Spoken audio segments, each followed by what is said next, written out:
Heading to Las Vegas to catch the action at Allegiant Stadium? Skip the traffic and the sky-high room rates of the Strip. Book your stay at the South Point Hotel, Casino, and Spa. The South Point is located just 7 miles away from the stadium, and it's a quick trip up the freeway, making it an affordable rideshare or taxi ride. And don't worry about getting here when you land in Vegas. We offer a convenient airport shuttle to get your getaway off to a stress-free start. Shuttles are also available on Raider game days for a small fee. So whether you're rooting for your team or seeing your favorite band in concert at Allegiant Stadium, South Point Hotel, Casino, and Spa is your ticket to all the excitement. If you're celebrating a special occasion or just love fine dining, you're in the right place. Come experience the crown jewel of South Point restaurants, Michael's Gourmet Room. Welcome. With over 600 different types of wines and magnificent dishes prepared tableside, you'll revel in the rich classic Vegas decor and the best black tie service in the world. This intimate gourmet room has earned accolades galore.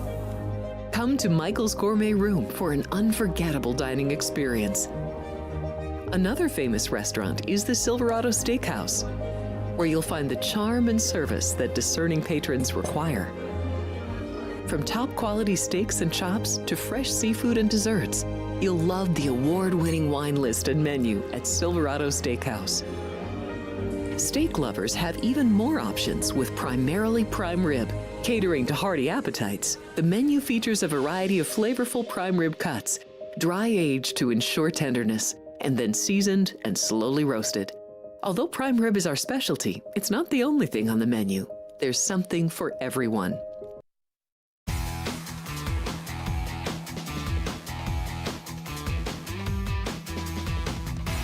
Welcome in, everybody. Time for another packed hour here on Sports by the Book, and we will be covering a lot of different sports on today's episode.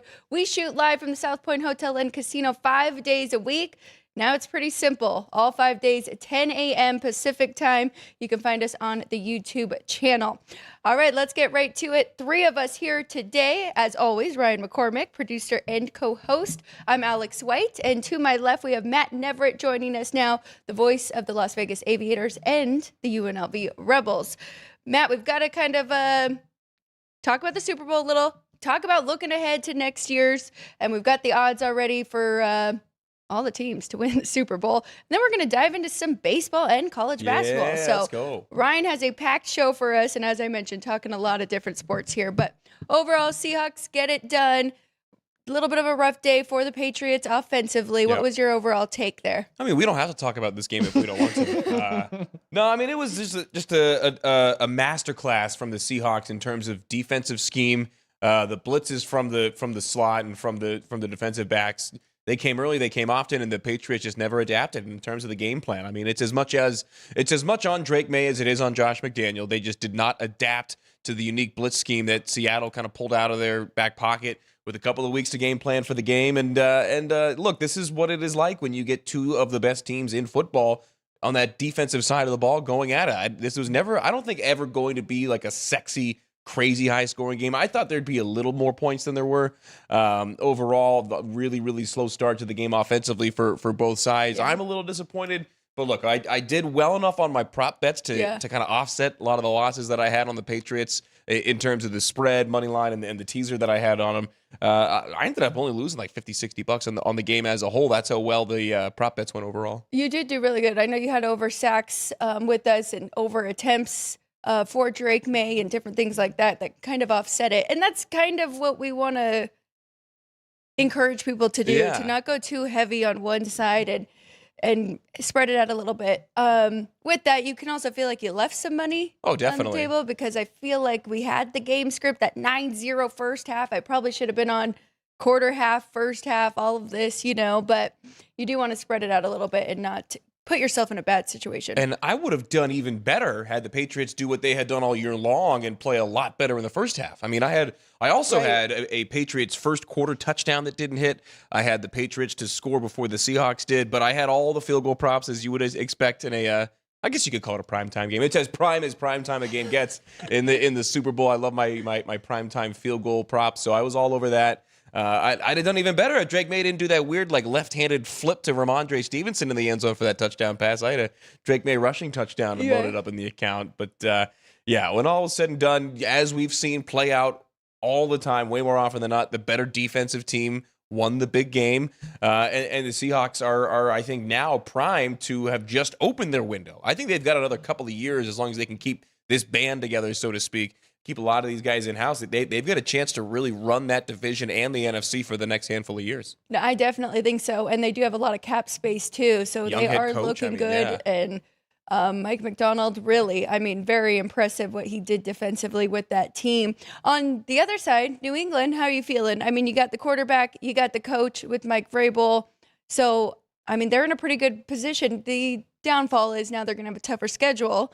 Yeah. Going this far and all the way to the Super Bowl. Yeah, and it comes on the heels of probably the easiest schedule, maybe in the NFL, but certainly of any playoff team. And I think they knew that this was kind of the year to, if they were going to surprise some people and win a bunch of games, maybe earlier than a lot of people had thought with a softer schedule. This was the year. So they got to where they got to. I think that they surpassed, I would guess, even their own expectations in a lot of ways. And this is also kind of the beginning of a window for the Patriots. Remember, they had that giant free agent class coming into this year. They had spent the most money in free agency in football. They got great results from all those guys in year one. They signed just about everybody to a multi-year deal. They've got a second-year, 23-year-old quarterback, first-year head coach. I mean, they had the biggest win improvement in terms of overall wins in the history of football. 13 more wins this year than last year, including the playoffs. They went undefeated on the road, first team ever to win 9 road games in a season. So I think that while the Seahawks are opening that championship window, I think the Patriots are squarely in theirs as well. It's funny you said that. I was talking to Ryan off air, and I never really said this on the show leading up to the big game, but I did have this feeling that, you know, a lot of people want to say Patriots are playing with house money, but on the other side, they had already gotten farther than they expected mentally, and it looked like the Seahawks were just like tunnel vision, knew what they were going for. Big game, being the target there. So kind of felt like it played out that way too, right? With the Pats showing up for Super Bowl Sunday, a little bit out of their element in that environment. Well, I think too, it's an extension of the way that the playoff games went for the respective teams. The Seahawks flexed their muscle. They really were rolling going into those games on both sides of the ball, really playing their best football. Whereas the Patriots just kind of squeaked by. Of course, they had the really tough challenges with the weather, and then facing Jarrett Stidham, the toughest challenge of all. The offense was not in a rhythm going into that game, and I think that showed right from the very start. Yeah, I think that the 2 weeks, the 2 weeks off in between games was probably the worst possible thing for them. Yeah, I was hoping to see a little bit more from them offensively because I mean we did see some great games. It just wasn't creative. It wasn't creative. Yeah, the play calling and the execution for the Patriots when it mattered, and that's a credit to the Seahawks. They took away what the Patriots did best, and that's the drop back pass game. Yeah, definitely. And kind of tried to get that run game going, maybe a little bit too long. I don't know if they were worried about turnovers from Drake May, but yeah. I mean, he still threw for, 230 yards in the fourth quarter. It was the most. That's what I mean. Most Waited single so yards long, in a quarter in the history of the Super Bowl. But that's because it was too little, too late at that point. I'm with you there. They didn't adapt quickly enough. Yes, in my medical opinion. Ryan, what do you think? Anything for Matt about the big game on Sunday? Bring it on, Ryan. No, not necessarily. It's more kind of just thoughts that Seattle, it has a very their championship window is just beginning, and kind of speaks to how strong of a defensive coordinator and a defensive mind that Mike McDonald is. He was able to find tells in the Patriots offensive line to kind of give away plays and scheme different blitzes up in different situations that the Patriots thought that they had answers for and they really didn't. It also kind of, there is a Jay Kuda set out there that the Patriots window will be forever closed as long as they have Drake May as their starting quarterback, because no quarterback with the initials DM has ever won a Super Bowl. Wow. That's the real hard-hitting stuff. I love Jay Kuda. There's something wrong with that guy, but that's why I like him. I will just say, I'm looking at the odds, though, we still have the Seahawks in one of, if not the best division. So we still have the Rams there, 10-1 to win the Super Bowl. Niners not far back, 12-1. So it's not going to be easy for them by any means. That's what makes it so hard to bet on a repeat in this situation. They got to get through that gauntlet of a division every year. And Like, we'll talk MLB win totals later in the show. I think that's the same reason why I'm going to stay off the Blue Jays in any kind of a market. Like, you just got a crowded division. It is the best, most stacked division in their sport, in this case, in the NFL. And while we're looking at these, there's a couple of these that kind of stand out immediately. We had talked going into the show about my thoughts on the LA Chargers. And I think that, coming off this year, what was it, the 30th or 30? Where were they offensive line-wise? Okay, so I got to set it up because Please. You weren't here, but on Friday I had told the bookmakers and Ryan, I said, looking back at Pro Football Focus, these two teams that were in the Super Bowl, I can't remember which one was 32nd, which one was 31st, but they were there. It was the Patriots and the Seahawks offensive line ranking. Wow. They both bumped up to be at least top 15, so that was a huge piece that they were looking to improve, right? And it helped a lot. So now looking at this year's going into next year, as of right now, it's the Raiders, the Browns, and then the Chargers for offensive ranking to finish out this year. And the Chargers are going to be better by default just because of the bodies. They're going to get Rashawn Slater. They're going to get Joe Alt back. They're going to have Justin Herbert, who's going to have protection. When the guy doesn't have to worry about getting sacked every single drop back, he's a phenomenal quarterback. And I think that the offensive line will be huge. I think having Mike McDaniel there is going to be massive as well, especially with the lowered, I guess, the tempered expectations on the offensive coordinator versus the head coach trying to deal with the Tua Tagovailoa situation every year. I think we're going to see a different kind of personality from Mike McDaniel as well, way more relaxed, way more at ease when he's at his best. I think the Chargers are going to be a very scary team in the NFL. They got to the playoffs this year, then laid that egg against the Patriots, and that was with one of the single worst offensive lines in football in the last 10 years. They've been not just bad, but terrible on the offensive line, a lot of it due to the injuries. And that was a defense that got a lot better as the year went on. And under Harbaugh, it's always going to be a motivated team. So look out. I think the Chargers are dangerous. Keep an eye on there at the fight in Ryan McCormick's at 25-1, the Chicago Bears. I think two teams as well on the right side that I'm not going to be betting today, but that may stand out in the next year. I'm looking at Indy. I'm looking at Dallas. Tampa at 50-1. I think that they're going to be really aggressive this offseason. I think that now may be the time if you want to take a lotto ticket because this state doesn't trust us with the lottery, maybe take an eye on the Tampa Bay Bucks depending on what they do this offseason. Would love to see the Bucks actually break through there and win a playoff game because they've been right there the last few years with Baker Mayfield. But I do like the Chargers, and you make some great points with McDaniels now going there being the OC because he'll be able to be a lot more creative. He can trust Justin Herbert, and he's going to get the run game going. And that's Hampton's exactly healthy, what Harbaugh wants. So whether it is Hampton or they pick up another running back. I wouldn't be surprised to see them pick up another running back. Yeah. Because that was a pretty light running back class last year. I don't know offhand what the free agency situation looks like when it comes to the running backs, but that's a team I think I think they're going to be really aggressive. I think that their window starts next year if they can play it right. The only scary thing is, and Ryan, give me your thoughts here. Looking at that left side, that's a lot of teams with pretty short odds. So it makes me feel like the books aren't that confident either. Don't want to throw out any crazy numbers here to start out. Half the league at 25-1 or better. Yeah.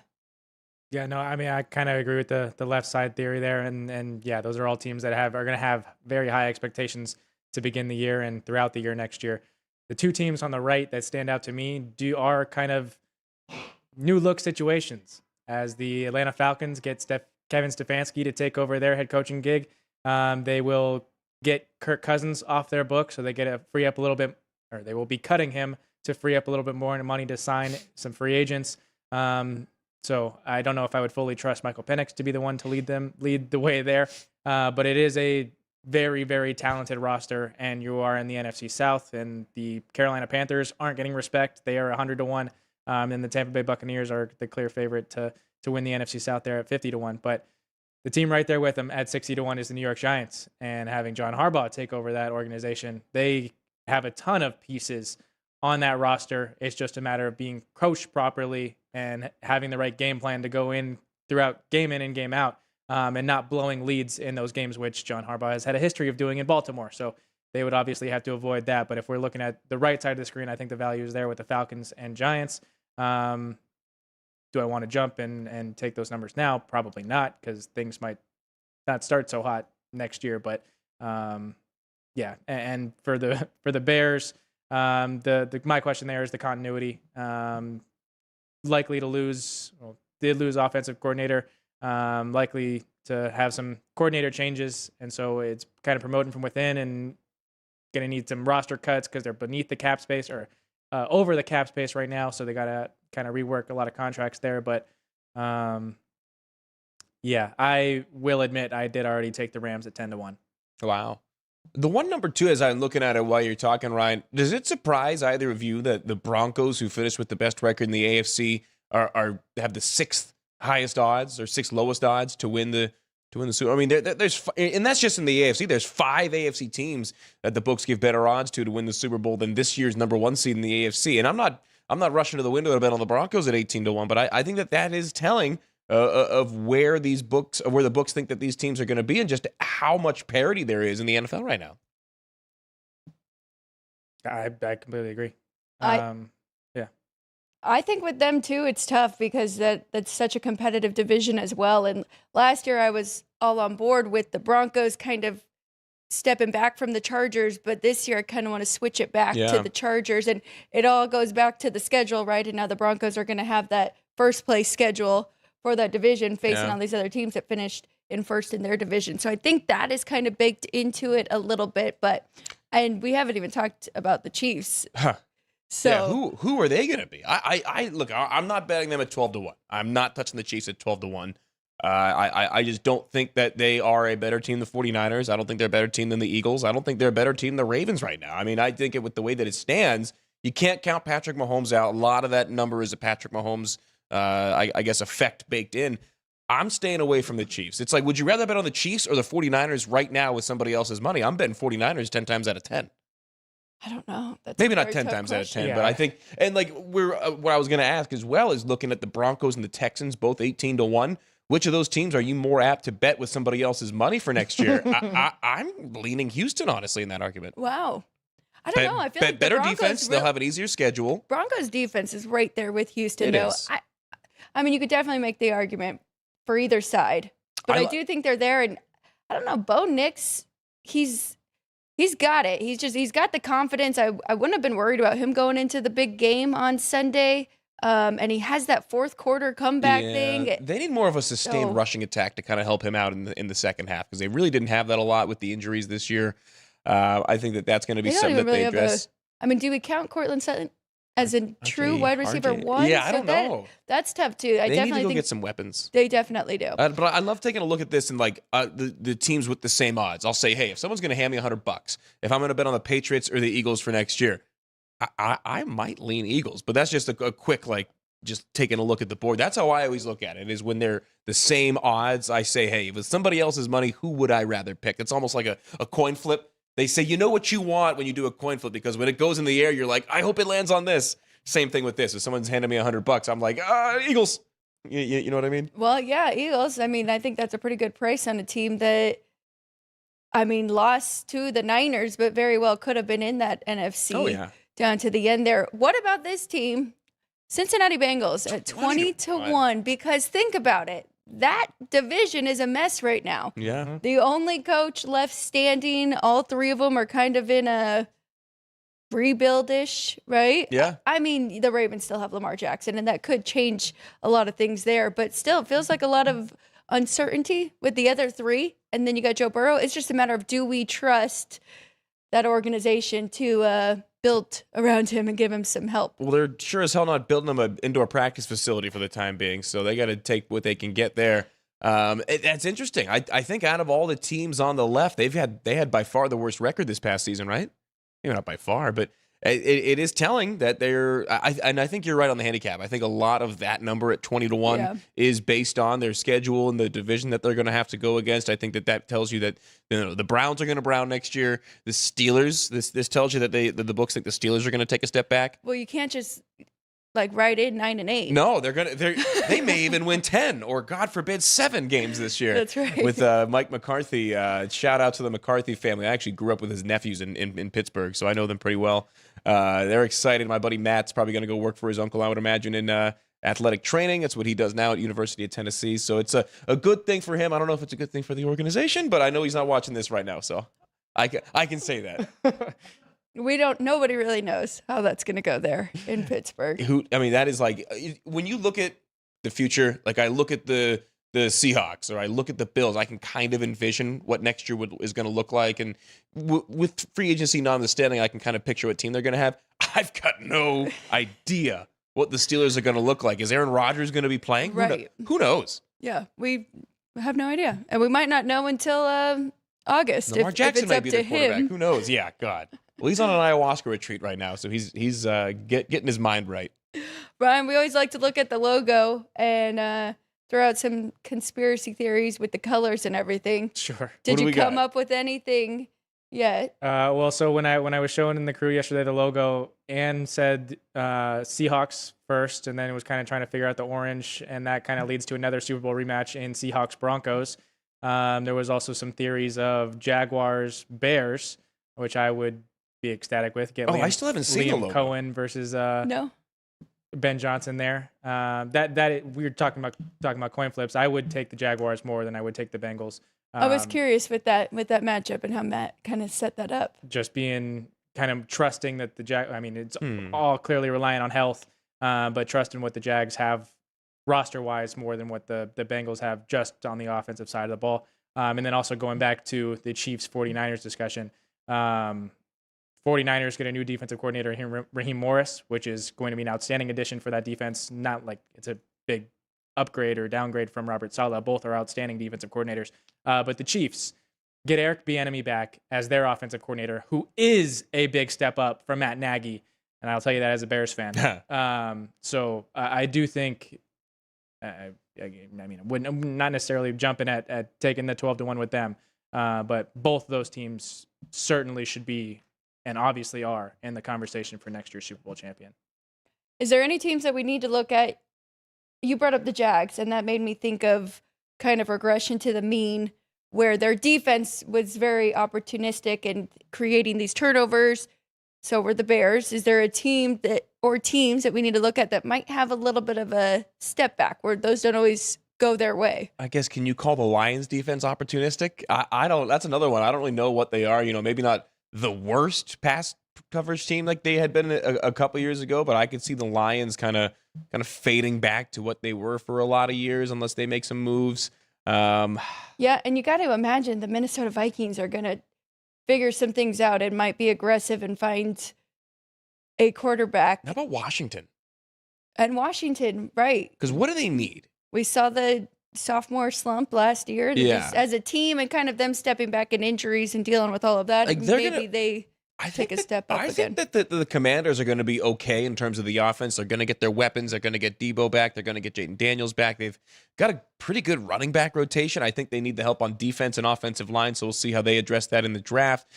Same deal. I'm not chomping at the bit to bet commies at 50-1, but I think that could be a team that could take a real step up this year.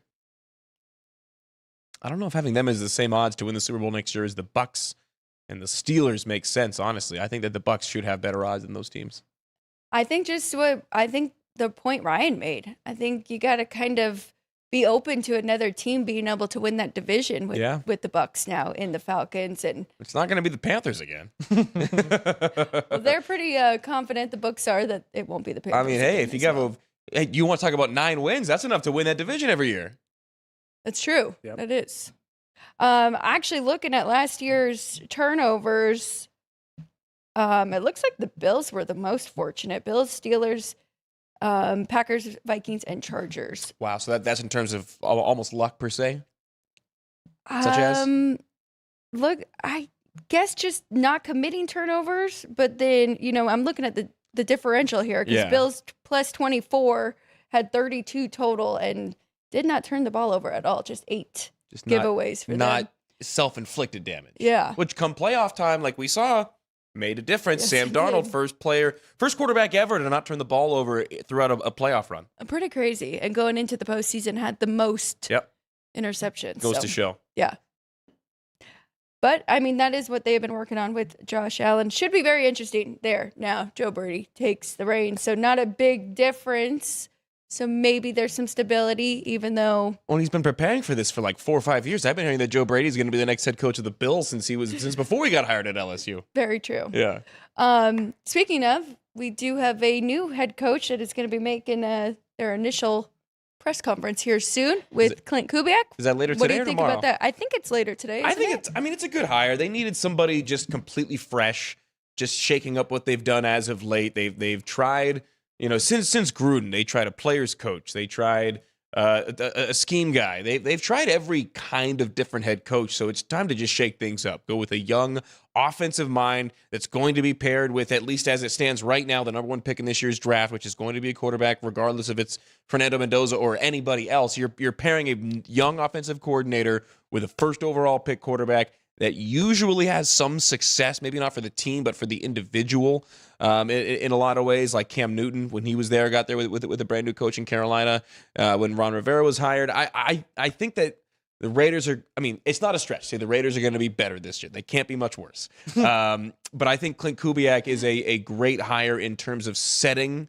a culture, because for the Raiders, they've been trying to piecemeal it together with, Josh McDaniels, Antonio Pierce, these guys that have already culture established elsewhere, and trying to kind of jam that square peg into the round hole in Vegas. With Clint Kubiak, you got to be completely malleable. And I think that that's what the Raiders need right now, is maybe not a culture reset, but just a perspective shift. And I think that Kubiak gives them that, especially on the offensive side of the ball. A lot of good weapons that they have in place there on the offensive side, right? With Brock Bowers. Need some linemen. And then Ashton Genty. So he will have a lot to work with there. I will say I was a little hesitant, because if you look at what Seattle did, they went out and got a defensive-minded head coach to kind of combat the offensive gurus that are in that division, like Shanahan and McVay.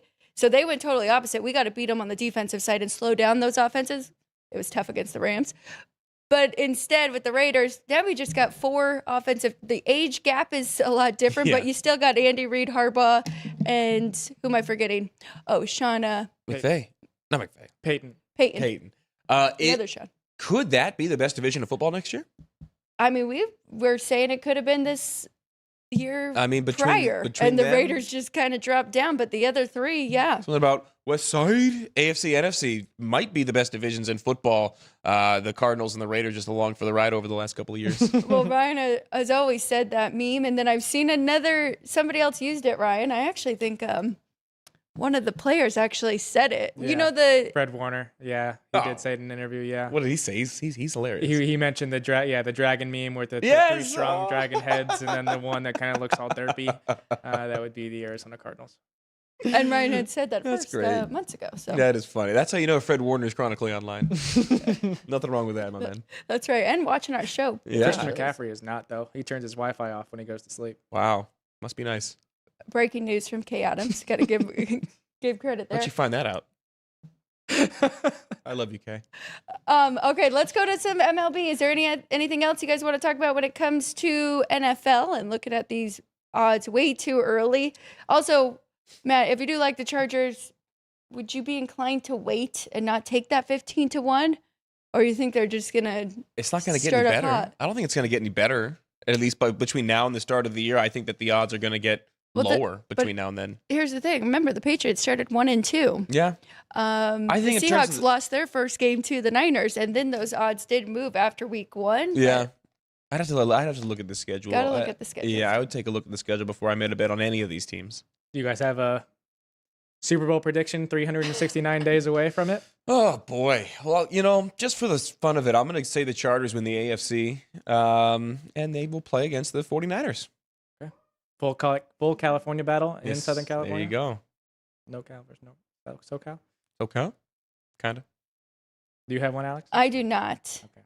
I'll go full LA in LA. Chargers versus Rams. I love it. SoFi Stadium. So who's the designated home team in that one? It would be the Rams. They trade every year. Isn't that why they play the All-Star game? Not anymore. Would be nice.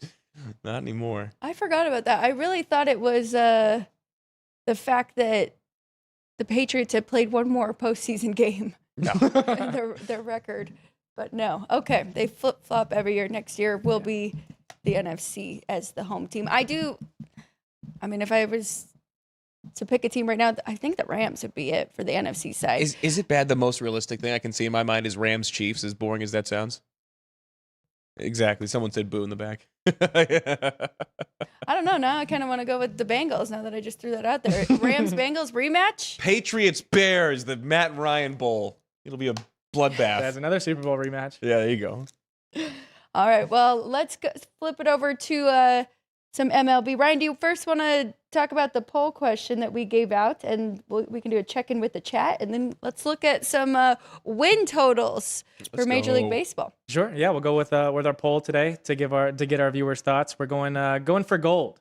Which four nations team are you looking to win the Olympic gold in Milan? So men's ice hockey begins play tomorrow with 2 games, and then there's 4 games from Thursday through Sunday.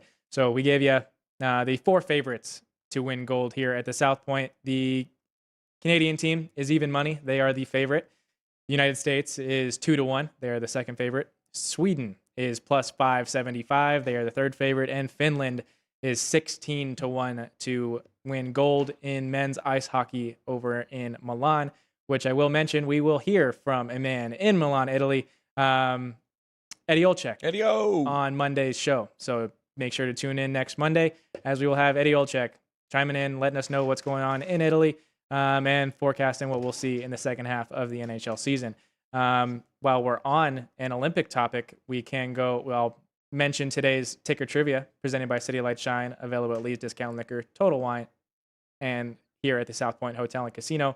An Olympic question for you guys today. We'll just go question first and then reveal the answer later in the show. But the 20th Winter Olympic Games opened 20 years ago today on February 10th, 2006 in Torino, Italy. Prior to Torino, which Italian city was the country's first Winter Games host? So that is your ticker trivia question, and we'll get your answer later in today's show. My dad was at those opening ceremonies 20 years ago today. Wow. Yeah, he covered 4 Olympics for TV New Zealand. That's pretty back cool. in the day. It was Salt Lake, Athens, Torino, and Beijing.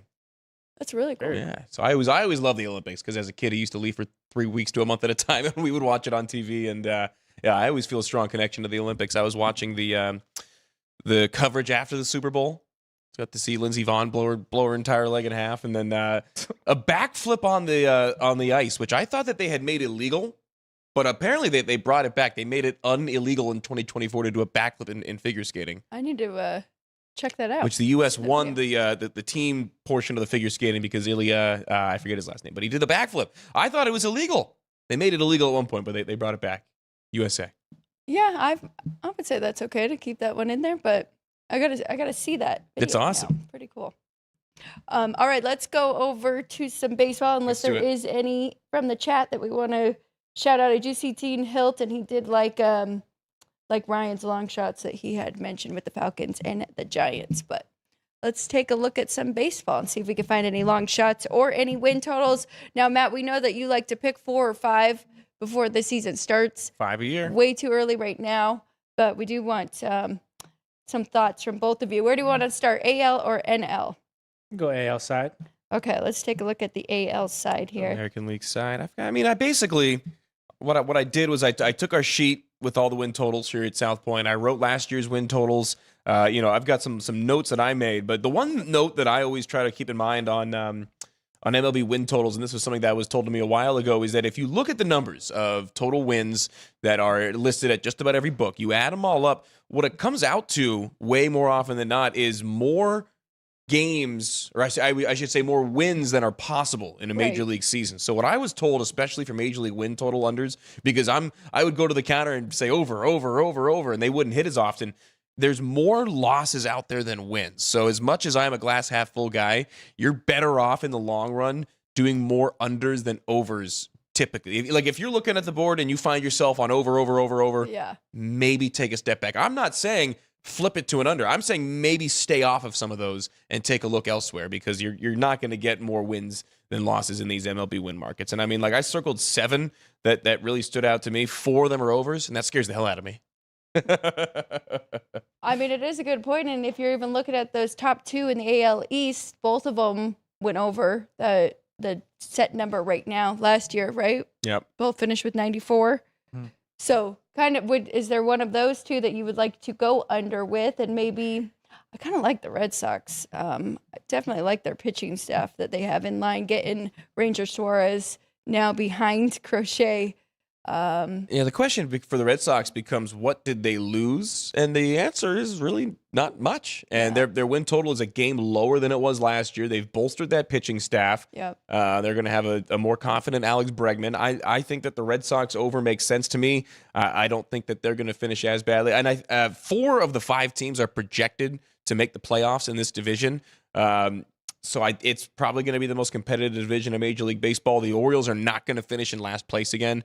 I'm not going to rush and bet they're over at 86 right now, but this is a division that I think you got to ride a really, really fine line, because outside of the Yankees, I think the Braves maybe had the next highest odds, and the Dodgers might have been the only team over them. And the way that the market shakes out as well, just looking at the teams with the highest win totals, there's only 3 at 90 or above. And it's the Braves, it's the Yankees, and then the Dodgers at 102. And I think those are really the only 3 that deserve to be anywhere near that. I'm surprised. There's normally 1 or 2 more teams that cracks that 90 win win totals number right off the initial market. The Mariners at 90 as well. Can't leave Seattle out of that. I like under there. I don't think the Mariners win 90 games this year. Not that they're going to be huge regression, but they won exactly 90 last year, and it was a miracle season. Yeah.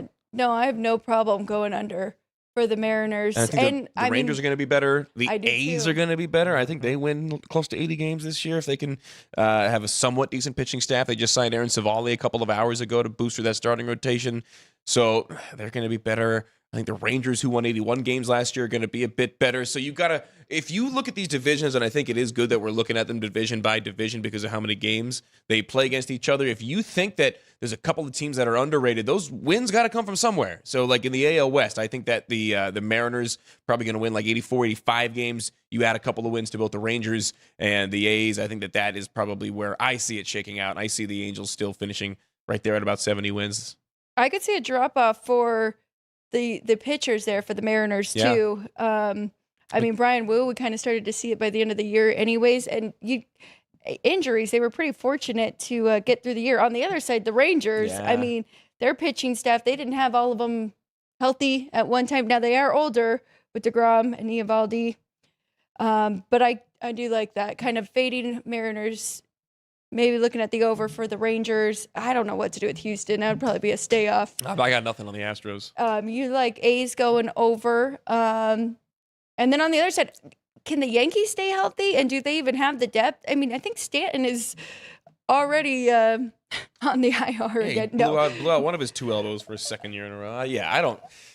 As a Red Sox guy, I'm staying off the Yankees anyway. That AL East is a weird one. I'm looking at the Central, though. Let's look at the Central. Because I think the Tigers have the chance to lead the American League in wins this year with that pitching staff. If the offense can stay healthy, I think they've got a chance to be one of the best teams in baseball. The Guardians won that division last year on that miracle run at the end, and they've locked up Jose Ramirez for life. A lot of times you see a regression after these guys sign those big time deals, especially in a place that they've been for a while. I think Kansas City messes around and wins more games than they lose. That'll give them at least 83, and I think the Twins will be a little better. It's really tough on the Twins because everything that they've got going off the field with their ownership and the way that franchise is being run. That could be a team where if it could go the opposite way. They could win like 60 games. I'm not going to bet the Twins, but I think that they could go over that. I'm going to go under on the Guardians. That's probably a bet that I'm going to make. And I may go over on the Tigers. Like I said, I think that they win 90-plus games. I think that they're going to be one of the top 2 or 3 teams in baseball and maybe lead the American League in wins, especially if the rest of that division slides like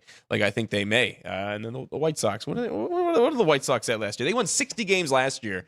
I don't think they're 8 games better with Muneka Murakami. So that may be another one that I stay away from, or just bet with a 10-foot pole, like one of the little like long arms with the handle on it, just like hand them my money and look away. Just give me the under on the White Sox. Thank you. Oh my gosh, that's a sweat for the entire I'm season. staying away but from there. I don't hate it at all. Ryan, anything jump out to you for the American League? I mean, it's pretty much seconding exactly what you guys said, especially for the West. I like the Mariners under. They won exactly 90 games last year. I don't think they get there again this year. And then the A's. I fully believe that roster, the bats on that roster are perfectly capable of being a 500 ball club. It's just a matter of whether or not the pitching staff backs that up. And then in the Central, I love the Tigers. I think if that pitching staff can stay healthy and those bats can do what they did last year, they absolutely win more than 85 games. I don't know how to feel about the Guardians. Last year I was not fully understanding why everybody was so down on them and not expecting them to be a 500 ball club. And then we kind of saw the reasons why, and they were still finding ways to win games, even though they were really tight games. So I wouldn't be playing the Guardians again this year. But the AL East, I think, is way overpriced at the moment. The lines are too high to really want to take overs or confidently take overs. But I do think each one of those teams, really the Rays, are really the team that I would expect to take a step down because they won exactly 77 games last year. But yeah, everyone else in that division, if the Yankees stay healthy, they're obviously going to be a contender. If the Blue Jays are fully bought into this being their championship window, so them winning less than 90 games, I could definitely see them winning 90 games or more. And then the Red Sox, as long as their young bats are able to avoid funks, I do think that team is going to be very good. And then the Orioles are buying into their championship window being now as well. So that AL East is very tough for me to try and give a line on. But I love the over for the A's, the Tigers, and the under there for the Mariners. The other thing with the Rays, they won 77 games last year playing in a minor league ballpark, not even a minor league ballpark, a spring training ballpark. So this year, while it's not the best stadium, they get their own stadium. It's a piece of crap, but it's their piece of crap. And I could see them winning 78. I don't think that they go over 500. So yeah, it's a stay away from me on the Rays, but that is just something to keep in mind that they are getting back into the Trop and have the new plans finally laid out for a brand new ballpark there. That's a great point because I remember betting on the opposing team. Yeah, you fade them a lot. Yeah, for the Rays home games, he won't be doing that. It's like the A's record at home. But Ryan brings up a great point that, you got to be careful that division's overpriced because look at them, 77 wins. Is their win total the lowest in that division? And it's higher than the last two from the other two divisions. Yeah, but literally.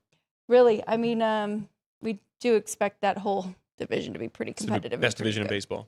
All right, let's flip it over to the National League. And Matt, if you want to start it off with some that you have circled. Yeah, I think that there's a couple of interesting teams to take a look at. I think probably my favorite one and one that I will be betting, especially because I think that they're going to get some steam to help me out a little bit on the line as well, is Miami. I think the Marlins completely fall off of a cliff this year.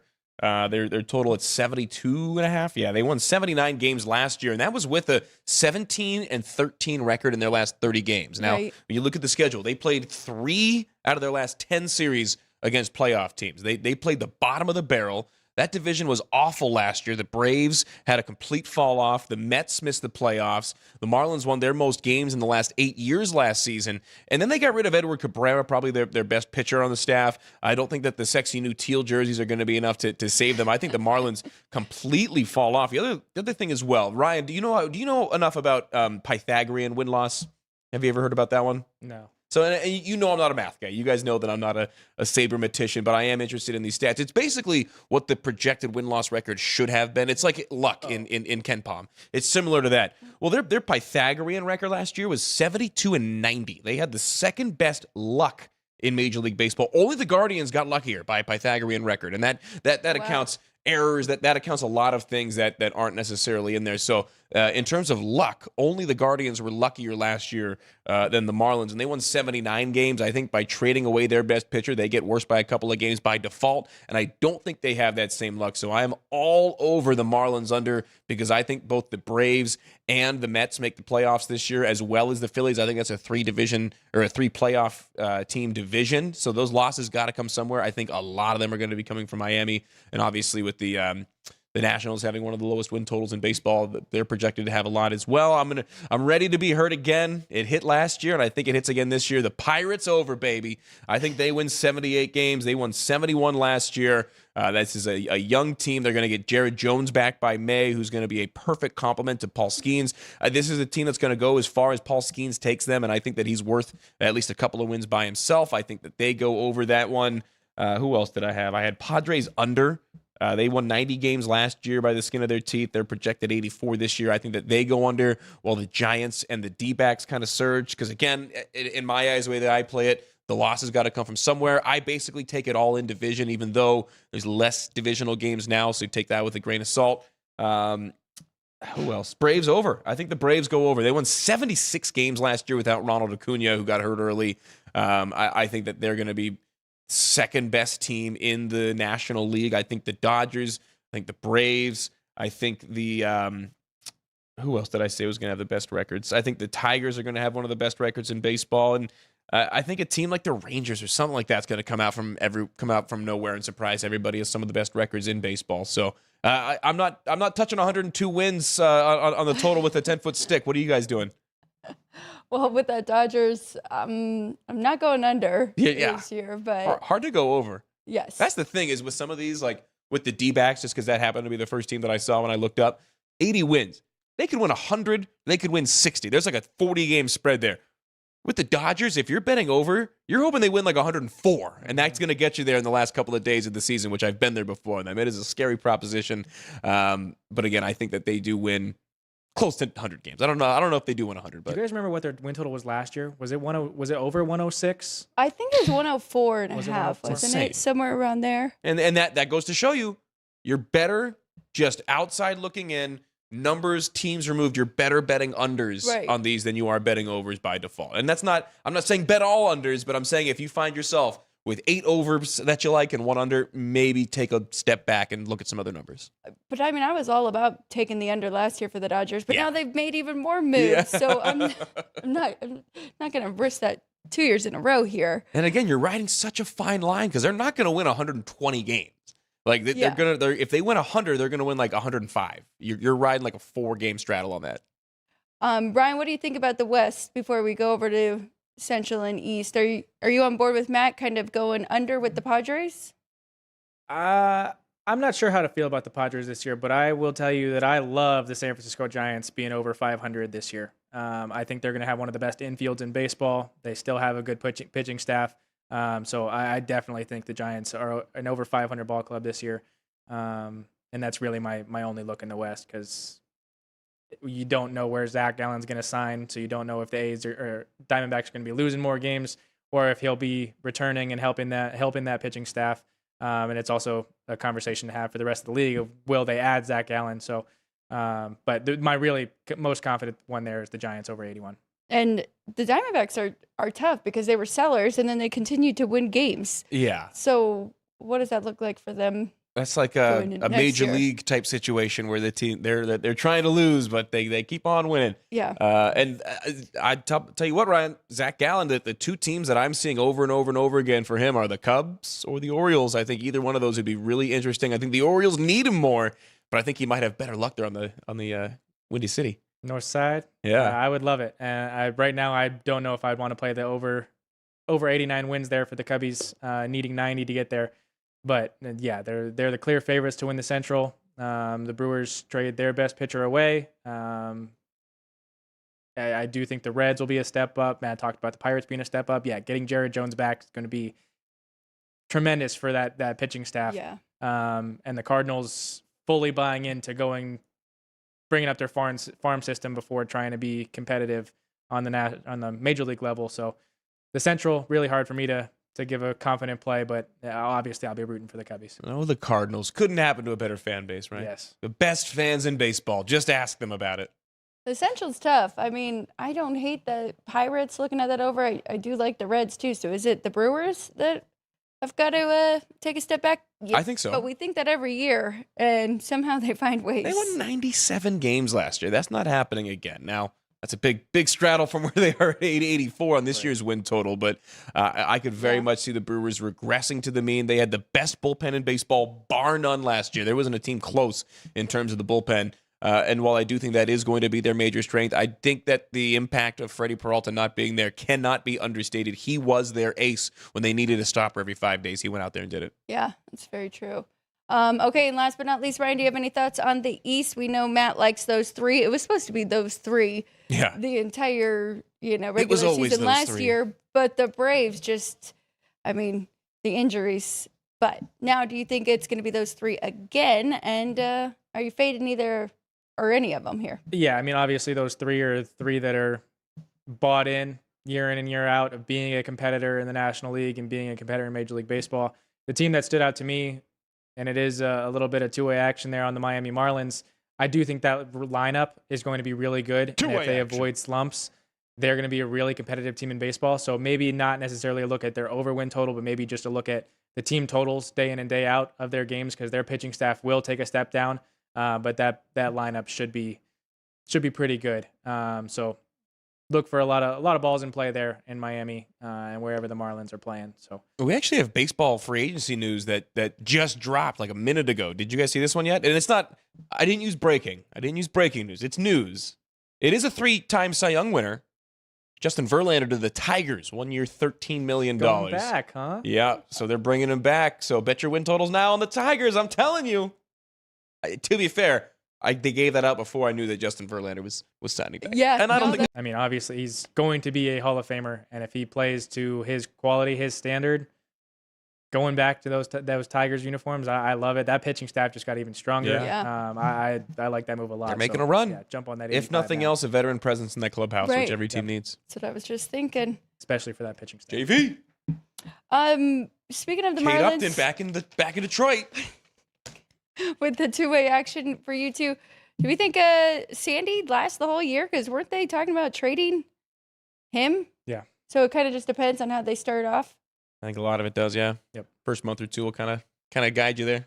Because we really saw him figure it out Yeah. at the end of the year. I Definitely. can't wait. I will say, just as a disclaimer, and this is just the way that I do it. Every year, I always do 5 win totals. I've gone 3-2, like literally the last 5 or 6 years. This is the year I go at least 4-1. But what I do is I wait until the day before opening day. Now, if you want to take advantage of these numbers, I would say there's some that you're better off betting now. But I like to wait, get the full scope of the injuries, get the full scope of free agency, figure out just who the hell's going to be playing for who, and then I'll bet it. That's just the way that I do it. I've got my own system. All right, but it might be like Super Bowl where, Yeah. I mean, you want to bet the overs early. There's some of these that you're better off betting now. and then you want to wait, and if you're going for unders. That's not the way I do it, but that's hashtag not financial advice. It actually might not be so true either, because sharps might be jumping in.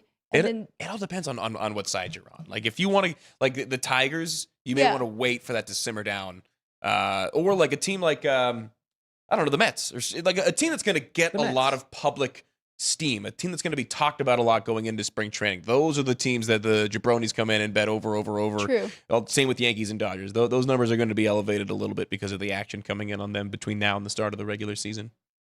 well, let's take a quick break. Let's get our whiteboards ready. I think we each have a couple college basketball. Hopefully, you have a better college basketball day than yesterday, where Louisville could not miss. But hopefully, you jumped in on Kansas, because Ryan and I did say we liked that side and did have a nice outright win over Arizona. Ryan, before we take that break, though.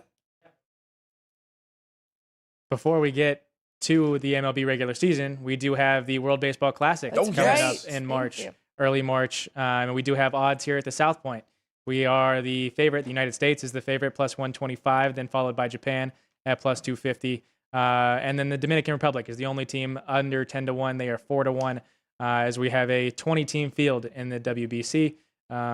Might possibly be 19, but that remains to be announced. But any kind of thoughts from you guys here with this? I mean, in terms of the winner, it's going to be one of those top 3 teams. There's just no value in anybody else outside of like maybe Venezuela. I'm staying off Puerto Rico because you don't know who's going to be playing necessarily. There's the issue with the insurance, and guys like Francisco Lindor and a couple of other players not being approved by their major league teams because of that. So it's U.S., it's Japan, it's the DR. The only other team that I may take a flyer on would be Venezuela. They're one of, I think, 4 teams in the entire tournament to have every single player on their team born in that country. Not that that matters. I just think that's kind of a cool note. But I think Venezuela, with Acuna playing, is going to be really, really solid. Both Acuna's playing. I think that's going to be the only other team that I would even take a flyer on outside of the big 3 in this. Does that cross out USA right away, and you're kind of looking down the board? No, I'm saying U.S., Japan, DR, or Venezuela. One of those 4. I'm not looking at anybody else right now. I don't think there's value in betting the U.S. You're probably That's what I meant. yeah. Value wise, right? I would wait, and then you almost hope that they lose their opening game. You get them at a little bit of a better price, or maybe a team like Japan just absolutely railroads everybody en route to a championship, and you might be able to get a better odd on the U.S. My money is either you wait, just take the U.S. now, throw whatever you're going to throw on them now, or you wait till the championship game. If the Dominican team or the Japanese team just absolutely dominates everybody, you may be able to get the U.S. at plus 125 in the championship game. True. Very true. Got to get there first, but. Ryan, what about you? No, that's a perfect philosophy to take. Obviously, I don't want to bet against the Americans, so it would be a look at the plus 125, and don't not necessarily want to bet on Japan, but that I do think it's a very clear top two favorites, just with how the rosters are going to be. I mean, really, obviously, a very clear top three. So it would just be a look at those three, but obviously, got the rooting interest. The U.S. Americans, baby. See, but we got to work on this, you two. Ann taught us something that we haven't been using. The emotional hedge bet. You could have bet on Seattle for Sunday. Yeah, but where's the fun in that? All right, that's true. And it is our country, so that's a little bit different there. But all right, let's take a quick break. Let's get our basketball board, our basketball plays ready on our whiteboards. But we'll kind of go through this list of 6 games that we had picked. If you're interested in any numbers, put them in the chat. We'll be right back to cover some college basketball here on Sports by the Book. We have 11 amazing restaurants featuring a wide variety for every price range and appetite. South Point's Garden Buffet has something for everyone at unbeatable prices. Or if hunger strikes in the middle of the night, join us at Coronado Cafe. The American menu offers breakfast, lunch, or dinner 24 hours a day, plus a Chinese kitchen for authentic Chinese dishes from 11 a.m. to 11 p.m. From steak and eggs to wonton soup, it's fast and friendly service 24/7. When you need a quick pick-me-up, you can find it at our state-of-the-art Starbucks just inside the main South Point entrance. Order ahead with the Starbucks app for easy mobile order pickups. Or enjoy your favorites in the relaxing dining area anytime, day or night. If you love Mexican food, Baja Miguel's has all of your south-of-the-border favorites. There are dozens of classics to choose from, like fajitas, ceviche, chimichangas, tacos, and more. And for spirit lovers, Baja's colorful non-smoking tequila bar is right outside.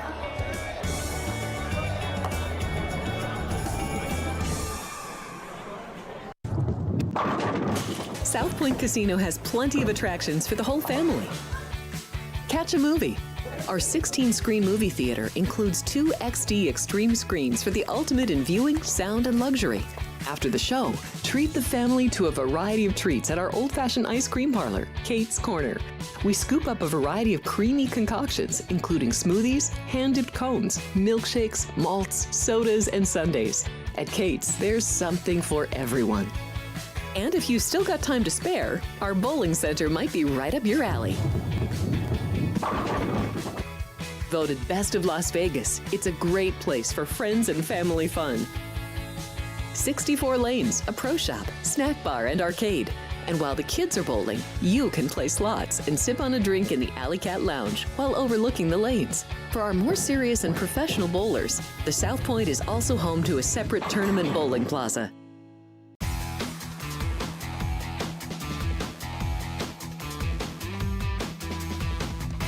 Welcome back, everybody. Sports by the Book, live from the South Point Hotel and Casino. I'm Alex White, alongside Matt Neverett and Ryan McCormick on this Tuesday. Let's jump into some college hoops here. The first game, which none of us circled to talk about, but Milwaukee, IU, Indy. Pretty interesting one there. But we're going to jump ahead to the second game, SEC here. Vandy and Auburn, 603, 604 is the rotation number.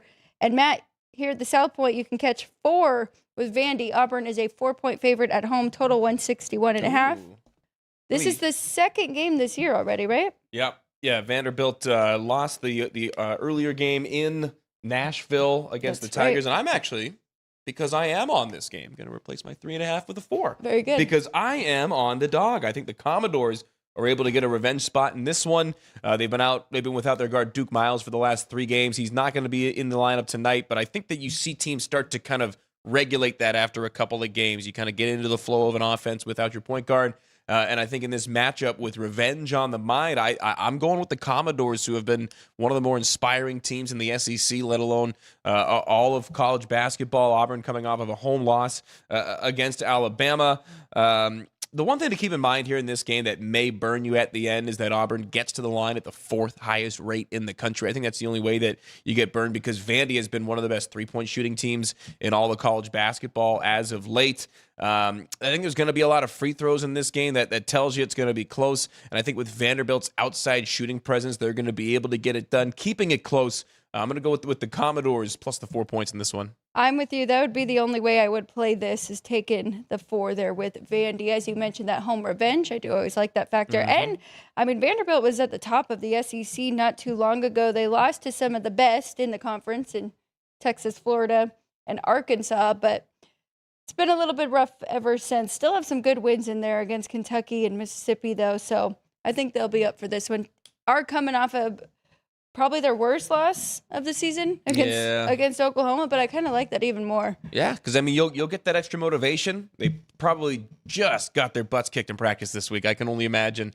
So they're going to be ready to go on the road in this game. You got that road mentality coming off of a big loss. Yeah, I think there's a lot going in the Commodores' favor, so I'm on Vandy, and I'm catching an extra half a point. Thank you for that one. Yes, very good. All right, Ryan, what do you think here? North Carolina at Miami. Now, I would be all over your Tar Heels here, but I'm a little bit nervous coming off of that big upset win over Duke. What do you think? I don't necessarily have to be worried about a flat spot here. We did just move to a 1 here at the South Point, so laying 1 with the Tar Heels, 120 on the money line. It's the first time Carolina has beaten Kentucky, Kansas, and Duke in the same year since 1981. Wow. So take that for what you will. Miami has lost 2 games at home in ACC play. Both teams are 7-3 in ACC play. This game matters just as much as the last one. I get the rivalry and everything that's bought into it. But for ACC play and what it will shape up into the tournament. So I would like to think Hubert Davis will have this team ready to win this one on the road at Miami. As long as they don't put any time back on the clock at the end, right? It shouldn't be a worry. No, that was fun. I was watching that. I was actually watching that one at the gym, and it was one of those ones where I kind of looked up and they're storming the court, and I'm like, oh, crazy. And then I would go back to what I was doing, and then I look up a minute or so later. I'm like, what? They're still going. Okay, nice little halftime court storm. The weird thing about that for me is that a lot of time in the NCAA tournament, we see shots that go in with 0.3, 0.4, and then the clock continues to run. Why did they put it looked like 0.3 was by the point that it went through the basket, and 0.4 was when it went through the rim. And they made sure to put that 0.4 just so Duke had that 0.3 to get the shot off. Just so they're throwing it in from 95 feet away, Ryan. Hey, I don't know. They could have given a technical foul for this court storm, whatever, but they didn't even touch the ball on the inbound. Hey, I'm not disagreeing with you, man. I'm just saying here. I like Carolina here minus the 1. It's all a conspiracy. There is some home revenge from last year where Miami did win in North Carolina in 92-73, and I just think this is a much better team for Hubert Davis. So I do like that side. I also like the over. I was just checking Kenny White's numbers, and he's got it 165. Ooh. So pretty big difference there. Both of these teams are similar in the sense of pushing the pace on the offensive side. So I think we get some points there. I went with a different over, but maybe that's the best one. I'm on a different over. I don't know if we're on the same one. What does your dad have for the total on BYU Baylor? What is Kenny on for that one? Because that's a line move that I don't understand. It was at 161.5 when we got here this morning. 158.5 is now the total. His numbers do not agree with that move. He's got it 164.5. Wow, so that's a huge swing. So by those numbers, he loves over. I like over. That's probably my favorite play of the day. But I'm on over in this one, no doubt about it, between the Cougars and the Bears. I'd like that too. I was actually looking more at Baylor getting the points here. We've kind of seen BYU drop off in the last couple weeks. And Baylor's been playing better. There was a point where I was really betting against them. But I think they've been playing. They're going in opposite directions, these two teams. But I didn't put it on the board. I don't know if I'm going to bet it yet. I like it because over the last 6 games played, Nationwide, BYU has been the 12th most efficient offensive team and the 222nd most efficient defensive team. They've been scoring. Part of that, they've lost 4 of their last 5 after starting the year 16-1, and now they've lost 4 straight and 4 of the last 5. I mean, I think that the other thing as well that led me into this game was Baylor lost to Iowa State in a close one on Saturday. The Cyclones shot 21 of 33 from 2-point range.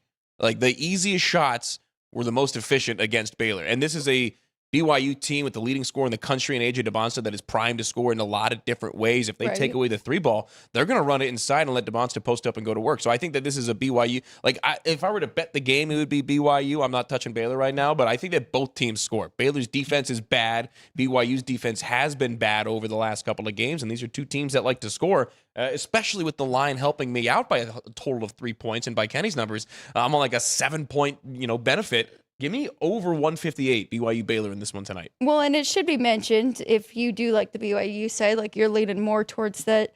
I mean, they lost to the best teams in the Big 12, right? With Texas Tech, Arizona. Kansas is proven to be pretty good. And then Especially Houston. last night, yeah. There's one ugly one there in Oklahoma State, but it's not terrible. So every team has a stinker. it's been a tough couple games and a schedule. Very tough schedule for them as of late. But you like over, staying away from that. Don't have to worry about the side. That's all I got. And I was leaning towards Baylor. They're catching 3. I think it's going to come down to the end there. So the 2 games I actually am jumping on from the Mountain West here. I'm going Colorado State and Air Force under 134.5. If you look, both of these teams love to play so slow. So it's going to be an ugly one here. It's a very low total, but I think we're going to be just fine in that one. And the other one is right down the street. I am taking the points here with San Jose State. UNLV, I mentioned it yesterday, them coming off of a big win over Grand Canyon. So I think we might get a little bit of a flat spot here for the Rebels. And I just think double digits is too much, even though San Jose State's one of the bottom of the Mountain West. But I think they could keep it close enough here. So I'm taking all the points with those 2. I'll be on the call on that one later. ESPN Las Vegas, Varsity Network app, 8 o'clock tip-off. We'll take the air at 7:30 for our pregame show. The only thing I'll say is just take a look at the injury report for both teams, see who's available, because these are 2 of the most banged-up teams in all of college basketball. All right, very good. As we really should before all of these games. Especially this time of year. But yes, definitely. Okay, so last but not least, I do have one over, and it is Washington State and Gonzaga. I like that one a lot. We just can't have a blowout early here in this one. We need Washington State to put up some points. They did already lose the first matchup at home to Gonzaga, 86-65, so that would not have got us to this total. But you're looking at Gonzaga coming off of one of their kind of slower-paced games, and so I think we're going to get a higher possessions in this one between these 2. So I like over between these 2. I like that one a lot as well. And KenPom actually has them scoring 88 points themselves, Gonzaga and Washington State 68. So that would help us out a little bit there. I love it. So I've got 3. Matt's got 2. Ryan, anything for you? Are you going with the over for North Carolina or maybe even just the Tar Heels? I will be taking the Tar Heels, minus the 1 there. Anything in the chat? Any bets? Any trends? Nothing in basketball. I don't know. Okay, very good. Didn't look like we had JR in there giving his trends, but I don't know if he's back from Florida yet, so You have to let us know. maybe that's why. We do have some patriotic Americans in the on the poll question, though. Oh yeah. in the poll question, going for gold. Which 4 nations team are you going with to win gold in Milan? So Canada, even money. United States getting 2-1. Sweden plus 575, or Finland getting 16-1 for Finland to win gold. But 53% of the chat going with USA to win a gold medal there in men's ice hockey. All right, that is the winner there. Thinking about 4 nations last year, Ryan, it was Canada and US very close in odds, and now we're getting 2-1. And Canada's even money. So I thought they were both like almost favorites there, co-favorites. Yeah. No, for 4 nations, I think I remember that being basically co-favorites. I want to say what it plays more into the travel and everything, and not the games not being here. Yeah. So I would think that's why we're getting 2-1. I also think it's the goalie situation as well because Connor Hellebuck is going to be involved for the Team USA. So, True. but yeah, we do have odds here at the South Point on which team will win gold of the 12. So, yeah, but those are the top 4 today involved in our poll. Can't wait for Monday where we will talk to Edio about all of this. It'll be like PM for him, right? Yeah, Joining us on that. What is the time difference? Yeah. They are 9 hours ahead. Wow. Ticker trivia, shall we? Well, there we go. Right here, you can see the men's ice hockey to win the gold and what odds you are getting currently at the South Point. Yeah, the host country there with no professional players, 400 to 1, along with France. Do not bet those. Unless you want to bet it with me, and then I'll book it for you. Yeah, it obviously a look to our guys here at the 2-1. But If you're betting France or Italy, I've got a packet for you. I've got a pamphlet that they have at the casinos to give you. that as well. All right. So with today's Chicker Trivia, presented by City Light Shine, available at Lee's Discount Liquor, Total Wine, and here at the South Point Hotel and Casino, it is an Olympic question for you because 20 years ago today, the 20th Winter Games opened February 10th, 2006 in Torino, Italy. The question was, prior to Torino, which Italian city was the country's first Winter Games host? It feels like it should be Rome, but I know geographically that doesn't make any sense. That would not be correct. Not at all. That's the because summertime. 50 years prior to those games in 2006, so 70 years ago, co-host Cortina, Italy, was the country's first host of the Winter Games. That 1956 games was also the first Winter Games to be televised globally. Interesting. So the answer of today's Ticker Trivia presented by City Light Shine was Cortina, Italy. Very good. I don't think we even had anybody take a shot. I would have said Milan, guess and I on would that have been one, like so- half right? If you're going by this Olympics standards. Yeah, right? Yeah, that's all. Hey, I don't need much. I'll take what I can get. All right, that does it for us here today.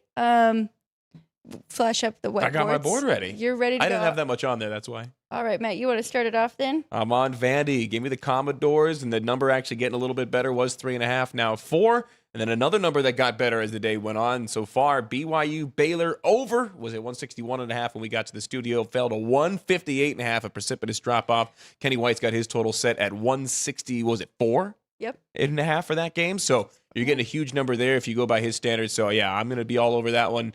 And I'm already in on the Vandy at +4. I bet it at 3.5. So you're actually getting a better number if you waited. I'll probably jump in on that one as well. I'm going with the Mountain West teams here. Colorado State Air Force under 134.5. We've got Colorado State that is 364th in pace of play, and Air Force 280th, and they are 355th offense efficiency. They're horrible. Give me San Jose State plus 11.5. As Matt had mentioned, make sure you check injury reports for both of them and the Rebels. More of a, I think you're getting some value, and UNLV kind of coming off a big win, so kind of could have a flat spot here.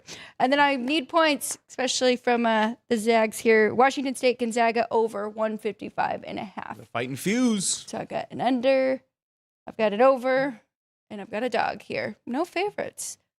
Would we take Duke as a huge favorite coming off of that loss? You might have to out of principle. Against Pittsburgh. I know. Them and Houston are about 18-point favorites, both of them. Jeez. Can't even get any value. I tried tying them up, and maybe Yeah, there's your Iowa parlay. State. You're still laying like a combined minus 40 240. points. Yeah, Jesus. I mean, the way that they blew their lead against Carolina in Carolina, I would like to think, yeah, John Shire is going to have that squad ready and keeping the foot on the gas there in Pittsburgh. So play the Dookies if you want. We did just have puck drop between Canada and U.S. in the women's round robin play. So USA. get a good hockey matchup there. Canada versus USA. My whiteboard has the one play, has the Carolina Tar Heels minus the 1. I wrote it sideways for you because it's taking up the whole board. Carolina minus the 1 at Miami. Yeah, I do think they won't fall flat after the huge win on Saturday, huge comeback win on Saturday. So getting it done against the Hurricanes, Tar Heels covering the 1. That's the exact opposite of what your whiteboard normally looks like. Usually it's Usually got a lot. Yeah. Oh, yeah.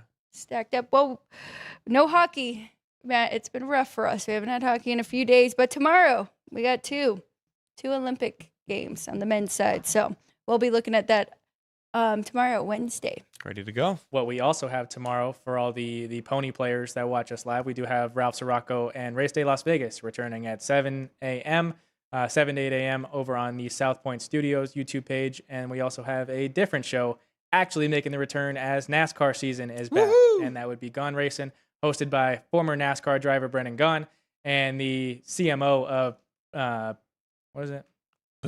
Position Sports, Jeff Motley. My brother's employer. That's how I know that one. That will be available on the YouTube page at the Gone Racing YouTube page on Thursday. It'll also be available for SiriusXM listeners, SiriusXM 90 NASCAR radio for Gone Racing there. They've been up a lot of units the last couple of years. Brennan bragged that he was up over 100 units 2 years ago, and Jeff Motley will get to brag that he was the winner between the pole crew, Pit crew. See, I got to watch more. Pit crew, Jeff Motley, and Brennan Gaughan. So that returns this week. Hey, you can't forget the pit crew, though. They were up quite a few units Yes. last year, too. Everyone was up. So, yeah, that's a really fun show. Oh, yeah, they do a good job. They're 4 segments, and they go through the groupings and everything. So, a lot of great information. Even if, like Ryan said, you don't love NASCAR, but you like betting and winning some money, can definitely find some good plus That sounds prices. like that sounds like Anne to me. Yeah, it does, Got her laughing actually. in the back. Exactly. All right, that'll do it though. So all shows are back starting tomorrow, and you get Race Day Las Vegas, and then Gone Racing Thursday, and then we will be here for the rest of the week till Friday, 10 a.m. for all the shows, Monday through Friday here on Sports by the Book. Matt, as always, thank you so much. We'll see you again next Tuesday. I'll be here. Let's or cash some maybe tickets. Wednesday. All right. For Ryan McCormick, for the entire crew, and Jerry, Sean, Vince, and Drew Dog, I'm Alex White. We appreciate all of you watching. Please just make sure that you are subscribed. We are almost to the next goal until we set another one. So thank you all so much for spreading the word. We appreciate you. Like, share. We'll see you again tomorrow here on Sports by the Book.